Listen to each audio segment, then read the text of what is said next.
My farm is my sanctuary, a place of peace and quiet, nestled far away from the hustle and bustle of city life. Or at least, it was. My property has a long dirt road that connects to the main highway, and technically, it's a private easement. For years, my neighbors and I used it respectfully, driving slowly to keep the dust down and ensure the safety of our kids and animals. But that all changed when a new family moved into the recently built subdivision nearby. And with them came Karen. Karen was the self-appointed queen of her HOA, and she seemed to think her authority extended to my land as well. The first time I saw her, she was a blur of silver Lexus, kicking up a massive dust cloud as she rocketed down my dirt road. I flagged her down, planning to have a polite chat. I explained that it was a private road and that for safety, we all drive under 10 miles per hour. She just scoffed, rolled her eyes, and said, "This is the fastest way to the highway. If you don't like dust, maybe you should pave your little path." Then she sped off, leaving me coughing in a cloud of dirt. This wasn't a one-time thing. Karen made a habit of using my road as her personal racetrack, multiple times a day. My friendly wave turned into a stern glare, but she just ignored me. I put up private road and slow down signs.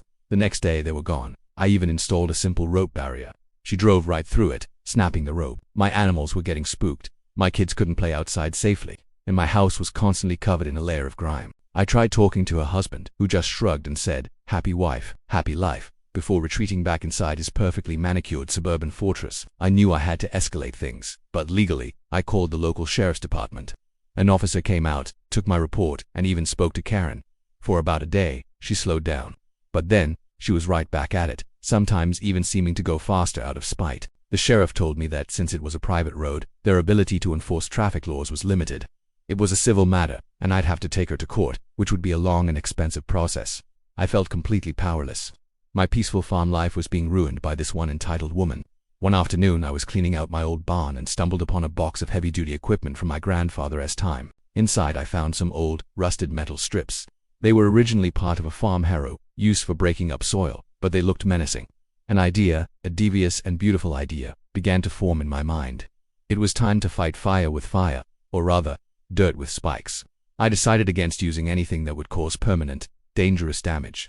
The last thing I wanted was a lawsuit or for someone to get seriously hurt. My goal wasn't to destroy her car, but to make driving fast down my road an incredibly unpleasant and inconvenient experience. I needed to teach her a lesson she wouldn't forget. So, I took those old metal strips and got to work. I didn't want to use actual spike strips, but I could create the next best thing. I went to the hardware store and bought several dozen 3-inch deck screws. I then took some sturdy wooden planks and drove the screws through them, so the sharp points stuck out the other side. They weren't tire-shredding caltrops, but they were definitely sharp enough to puncture a tire if you hit them at high speed. They were my homemade low-tech spike strips. My plan was simple. I wouldn't leave them exposed. That would be too obvious and dangerous. Instead, I was going to bury them. I identified Karen's favorite racing line on the road, the path she always took. Late that night, under the cover of darkness, I got to work with a shovel. I dug shallow trenches, just a few inches deep, across the road. I placed my screw-covered planks in the trenches, sharp side up, and then carefully covered them with a layer of loose dirt. I smoothed it all out, making it look completely undisturbed. From the driver's seat, the road looked exactly the same as it always had. But underneath the surface, a nasty surprise was waiting. The next morning, I sat on my porch with a cup of coffee, waiting for the show. It was like watching a nature documentary, waiting for the predator to spring the trap, right on schedule. At 8:15 a.m., I heard the familiar whine of a Lexus engine approaching at an absurd speed. Karen came flying over the small hill, kicking up her usual plume of dust. She hit the first buried plank. There was a loud thump-pop sound, followed instantly by another. She had hit my trap perfectly. Her car immediately started to swerve as the front tires deflated. She slammed on the brakes, skidding to a halt in a chaotic cloud of dust and panic right in the middle of my road. The sight was glorious. Karen stumbled out of her car, her face a mask of fury and confusion. She saw her two front tires, completely flat, and let out a shriek that probably scared the birds a mile away. I strolled casually down the driveway, trying my best to look concerned.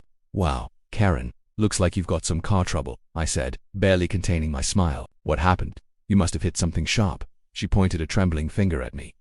You did this. I'm calling the police. I'm going to sue you," she screamed. "Sue me for what?" I asked innocently. "For having a poorly maintained road.